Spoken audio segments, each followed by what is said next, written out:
al sud de Catalunya, entre parets de roca i valls profundes, resisteix un territori antic i salvatge. El Parc Natural dels Ports. No és un lloc fàcil. La seva orografia és extrema. Aquí, la vida s'adapta, lluita, evoluciona. En pocs quilòmetres, el paisatge canvia per moments. La diversitat no és només una paraula, és una condició del terreny. Una forma que dona vida a aquestes muntanyes. Aquesta heterogeneïtat és la seva major fortalesa. Això li permet, encara avui, conservar una extraordinària biodiversitat. Al llarg de generacions, les activitats humanes van alterar processos naturals. El bestiar domèstic va substituir l'herbivoria salvatge. Les cremes per a pastures van reemplaçar el foc natural.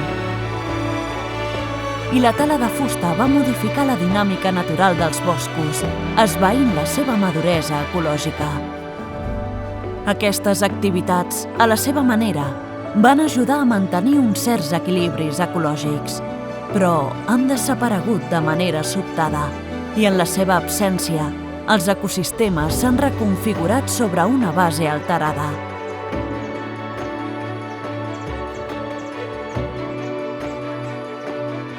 Boscos més densos, més uniformes, menys diversos.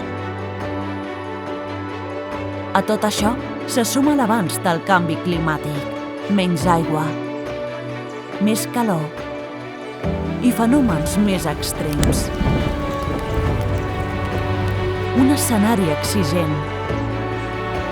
L'equilibri es trenca. Davant d'aquest escenari, el projecte Life Red Bosques Clima ha unit propietaris públics i privats per iniciar un nou camí. En més de 4.800 hectàrees, distribuïdes en 8 finques forestals, s'aposta per les solucions basades en la natura com a estratègia per a restaurar processos ecològics que porten segles adormits. Retornar al bosc la seva dinàmica, la seva autonomia, la seva capacitat de resiliència.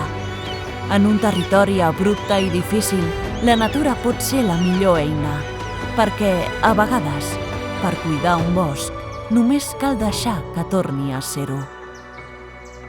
Life Red Bosques Clima. Reforçar el que ja és viu perquè continuï viu en el futur. Aquest projecte està finançat per la Unió Europea a través del programa Life 2020 Acció pel Clima.